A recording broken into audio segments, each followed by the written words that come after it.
Today, I have no plan, no rush, just me, the lake, and whatever Panajachel has to show me. There's something magnetic about this place. Maybe it's the way the light hits the volcanoes.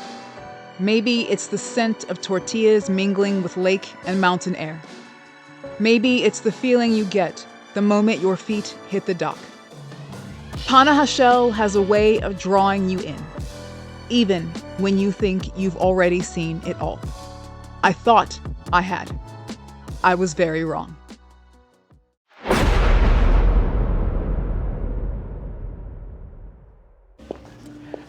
Good morning. Today I am in Panajachel, and I know that's not new. I'm always in Panajachel, but I'm passing through Panajachel on the way to another destination. What's new is today I am in Panajachel for the sake of just being in Pana. I'm going to find some shenanigans to get into. Panajachel, a name rooted in the Mayan Cachiquel language, translates roughly to place of the Matasanos, referring to the white sapote tree native to the region. As the principal gateway to the legendary Lake Atitlán, Panajachel, or simply Pana as it is affectionately known, sits just 90 miles from Guatemala City and 60 miles from Antigua. Its strategic location makes it the most common entry point for travelers seeking to explore the lake's surrounding villages, whether by boat or winding mountain road. Though often mistaken as the largest town on the lake, Panajachel is actually second in size to Santiago Atitlán.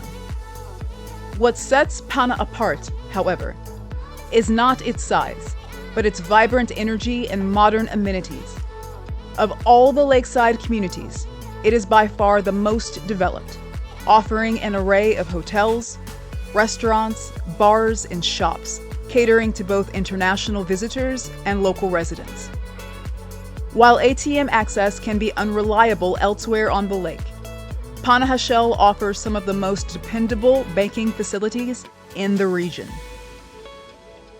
The town has grown from a quiet lakeside village into a bustling hub where indigenous culture intersects with global tourism. While its commercial atmosphere may feel familiar to those who have traveled extensively, its setting, framed by towering volcanoes and the shimmering waters of Lake Atitlán, remains undeniably unique. Panajachel is not just a destination. It is a portal to the soul of the highlands, where ancient traditions and contemporary comforts converge. My first stop to learn about the history and culture of this remarkable region is El Museo Lacustre, tucked away on the immaculately landscaped grounds of the Posada Don Rodrigo Hotel and Restaurant.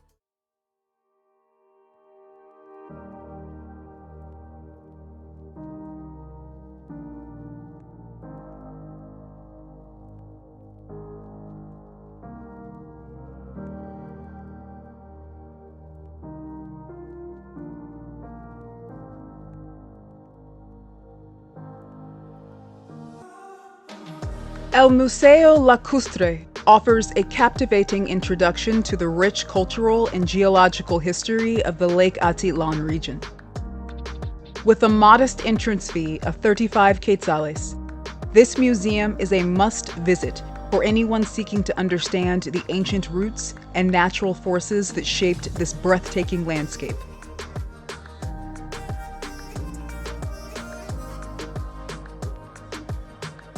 Housed within 3 thoughtfully curated exhibit halls, the museum explores the diverse layers of Atitlán's past. The first hall traces the origins of the Mayan people and the early settlements that once flourished along the lake's shores. The second hall delves into the powerful geological forces that forged Lake Atitlán itself, chronicling volcanic eruptions, tectonic shifts, and the eventual formation of the massive caldera that today cradles the lake.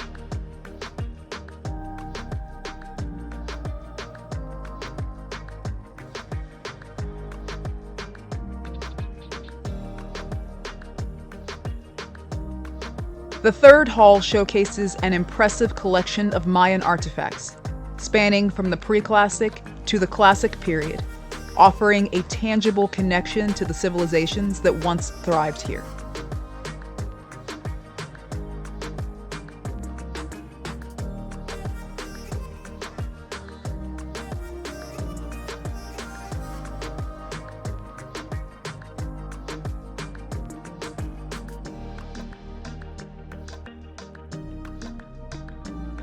This region holds a particularly compelling human history.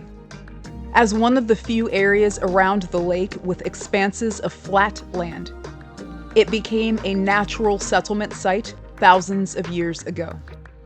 Drawn by abundant fishing and hunting, early migrants from the north gradually gave rise to the Cachiquel Mayans, whose descendants still inhabit the northern and eastern shores of Lake Atitlán today.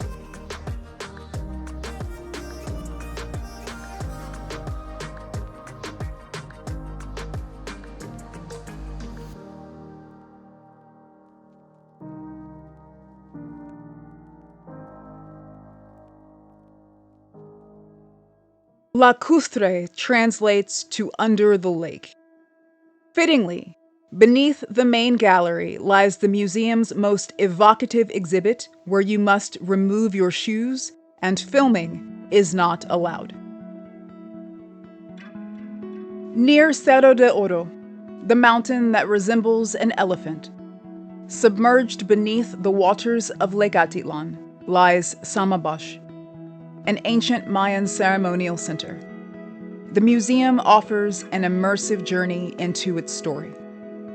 Often referred to as the Mayan Atlantis, Samabash was discovered in 1996 and dates back more than 2,000 years to the pre-classic period. Archaeologists believe it was built when the lake was significantly shallower, perhaps more like a pond than the deep basin we see today.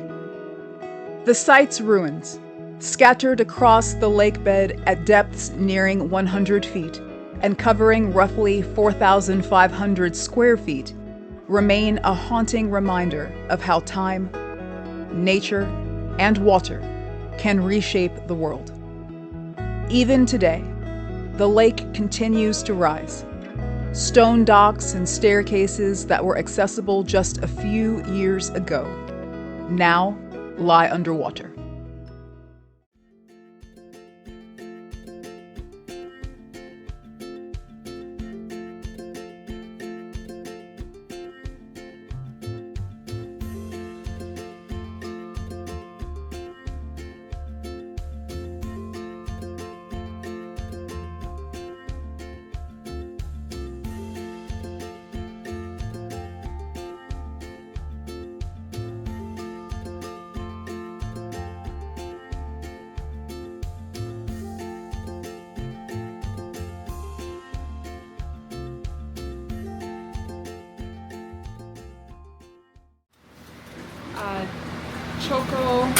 Choco chai? Yeah, that one. Okay. Yeah, ¿Caliente o frío? Caliente. Okay. ¿Para llevar o para tomar acá? Para aquí. Okay. Muy bien. Okay, puedes tomar eso. Gracias. De nada. The Choco Coco Chai hot tea immediately caught my eye. A tempting blend described on the menu as an infusion of cocoa, cardamom, ginger, cinnamon, and coconut. Its aroma, warm and spiced, hinted at intensity. But the first sip revealed something far more delicate. A naturally sweet, gently spiced, and wonderfully smooth drink. Light on the palate, yet rich in flavor, it offered a moment of quiet indulgence. Priced at just 25 quetzales, or around $3, it was a small luxury worth savoring. So that museum is a little bit hard to find. It's inside of a hotel/restaurant, but it's definitely worth your time to go in there. Okay, so for starters, you walk in there and you get to see all this pottery and these exhibits that show things about the lake, which that's awesome. But the reason why you should go is because there are two parts to the museum. There are the 3 chambers on the upper level, and then there's a secret lower level that I didn't know was happening. So the lady that took my money and gave me a ticket when I went in, she only spoke Spanish, so she told me to follow her. So then we went out of the museum and then downstairs, and then there was a second exhibit, and I needed to take off my shoes to go in there. And at first, I did not want to take off my shoes to go in there. Like, why am I having to take off my shoes? And then she opened up the door, and I understood the floor needed to be somewhat protected because, like, the whole floor is like a picture. I wasn't allowed to film in there, but basically you're walking into the underwater site, kind of like the underwater archaeological site. Gracias. Kind of like the underwater archaeological site of Samabaj is maybe how you pronounce that, or not. I'm probably butchering it. But basically, when you come here, the lake is gorgeous. And you immediately feel something magical. So what this underwater exhibit was showcasing is Samabaj, which is the site, the archaeological site of Cerro de Oro. It's underwater. So the whole lake used to be a volcano, and the volcano exploded thousands upon thousands of years ago. Then the basin was empty initially, so the Mayans built a site there, and then water filled the basin, creating the lake, and now the Mayan ruins are underwater. That has to be the source of the magical feeling that you get when you're here, when you see the lake, when you're riding on the lake. It's something. There's something, and it's hard to describe it with words. You just have to come here and see it and feel it for yourself. But I feel like that must be the source. So anyway, that museum is definitely worth your time. That bottom floor exhibit is really powerful because it's designed to make you feel like you are going underwater. They have water sounds. The entire floor looks like water. They've got more pottery and things that they have found from that site or excavated from that site there. So I wasn't expecting that museum to be as powerful as it was. Definitely worth 35 quetzales.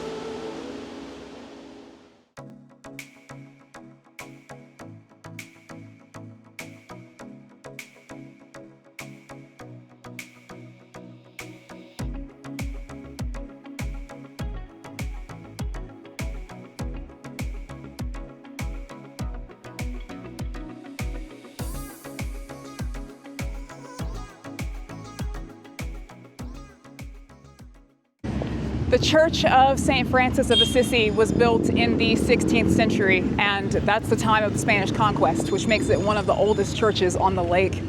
It was built by the Franciscans, which was one of many orders, with orders to convert as many of the indigenous people as possible. Although weathered by time, the original whitewashed stone facade of the church still stands proudly, regarded as one of the finest gems of colonial architecture in Guatemala. This historic sanctuary reflects a harmonious blend of Spanish colonial and indigenous design elements.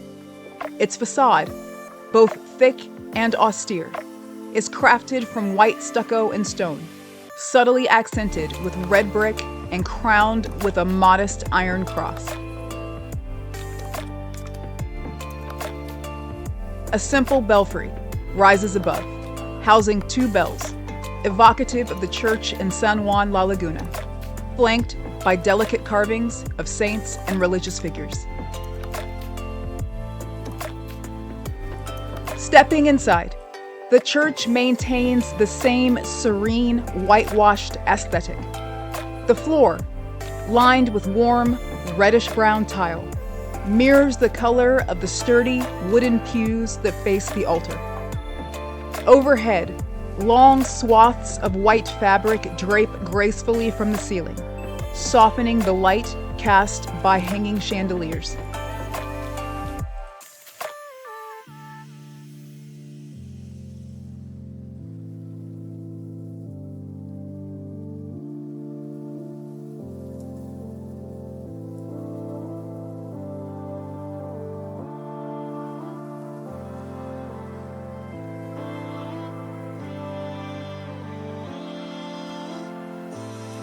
The altar is adorned with flickering candles and fresh flowers, creating a sacred and intimate space. Above and behind the altar rises an ornate retablo, a gilded and painted devotional backdrop, featuring a statue of Saint Francis at its heart. As both the founder of the Franciscan order and the patron saint of Panajachel, his presence radiates humility and peace. Throughout the church, vibrant paintings, carved woodwork, statues, crucifixes, and glittering chandeliers invite reflection and awe, imbuing the sanctuary with both historical reverence and living devotion.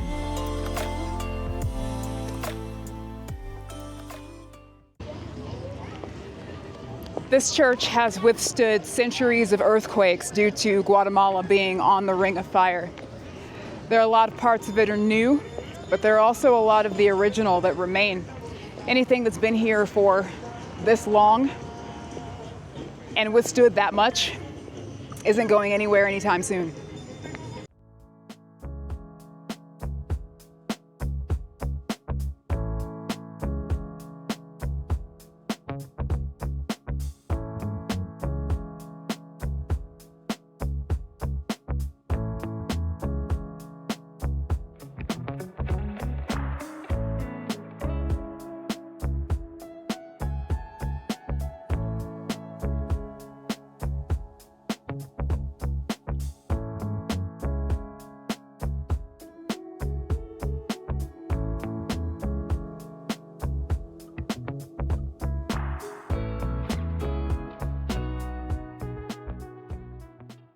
So this restaurant got my attention outside because the hostess says that they can make anything vegan. There's a lot on this menu.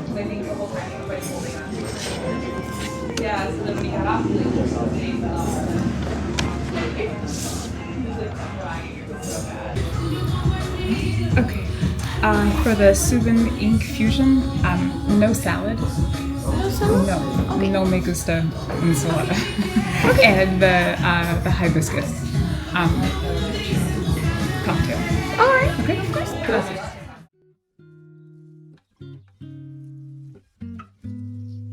To drink, I chose the Jamaica Hibiscus Infusion Mezcal, a striking blend where tradition meets bold flavor. The first sip reveals the mezcal's signature smokiness, deep and earthy, like charred wood after rain, immediately tempered by the bright, tart notes of hibiscus, subtly sweetened and elevated by a whisper of lime.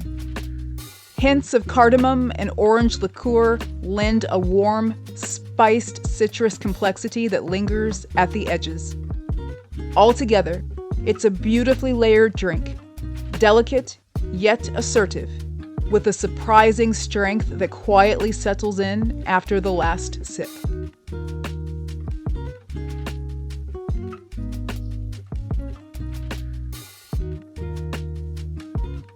Subin Ink Fusion, described as a ceremonial dish of the Caciquel Mayans, holds a place of honor on the menu as the chef's special. The name Subin Ink poetically translates to Dance of the Stews, an homage to its rich medley of ingredients and layered flavors. Traditionally made with a variety of chili peppers and meats, This reimagined vegan version replaces the customary beef and chicken with tender tofu and earthy mushrooms, creating a soulful, plant-based interpretation that remains true to its roots. Presented like a gift, the dish arrives wrapped in fragrant machan leaves, which infuse the contents with a subtle herbal essence as they steam.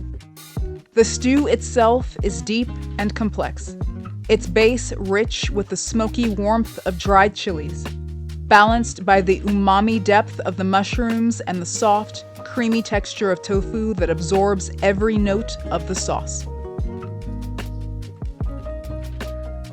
On the side, it's served with fresh guacamole, fluffy rice, soft corn, and warm tortillas, each offering a neutral canvas for the vibrant flavors of the stew to shine. I requested the dish without salad, and my preferences were respectfully honored. What remains is a ceremonial experience on a plate, bold, reverent, and unforgettable.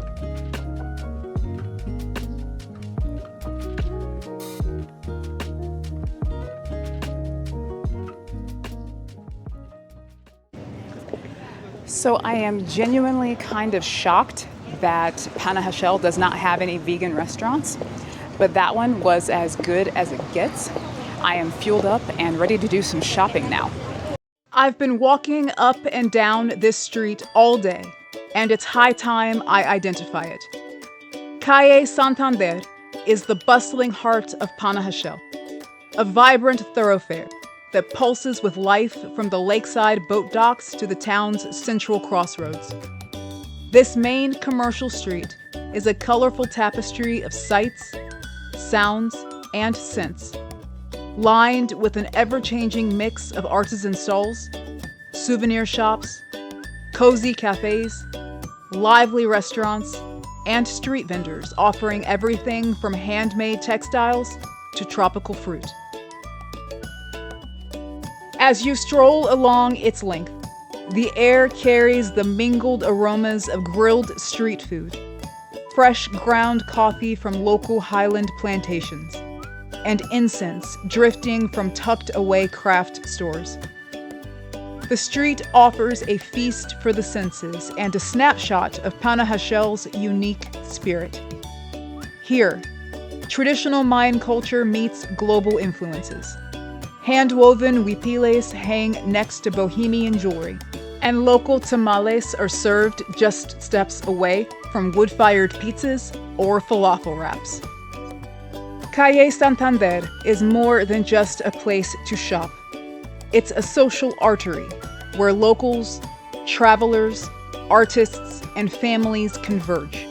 Whether you're browsing for handcrafted souvenirs, sipping espresso under a flowering canopy, or simply observing the steady rhythm of daily life, the street embodies Panajachel's eclectic charm and cultural fusion.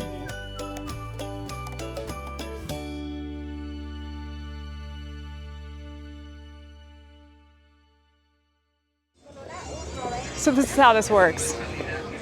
You barter until you drop, and you find what you think is the best deal, and you get it. And then you go just a couple stores down, and you find an even better deal. I need to get out of here before I run out of money, and/or it starts raining.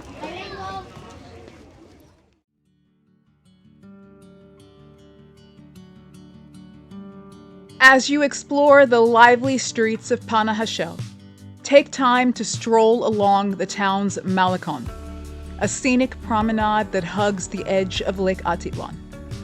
More than just a functional port, this waterfront walkway offers a tranquil contrast to the energy of Calle Santander. It's a place where locals gather, travelers pause, and the rhythm of life slows to match the gentle lapping of the water. Along the malecón, you'll find a small beach where families relax, children splash and play, and vendors offer snacks beneath the shade of trees.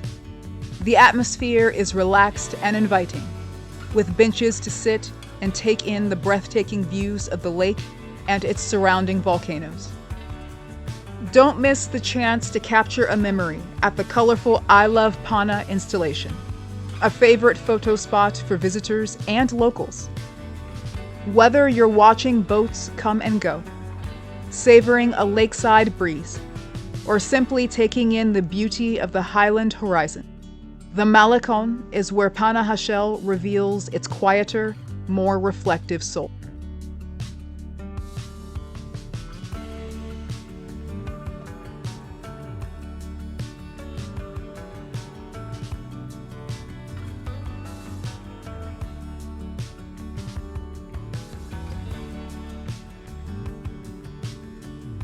Known as the gateway to the lake and its surrounding villages, Panajachel has a unique charm that blends natural beauty, Mayan culture, and a cosmopolitan vibe.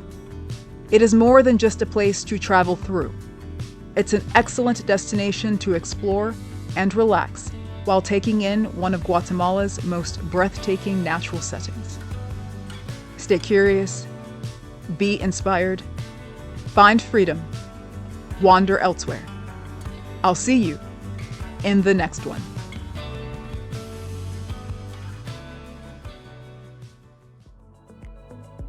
Would you visit Panajachel? Like as a destination and not just a pass through? Comment below.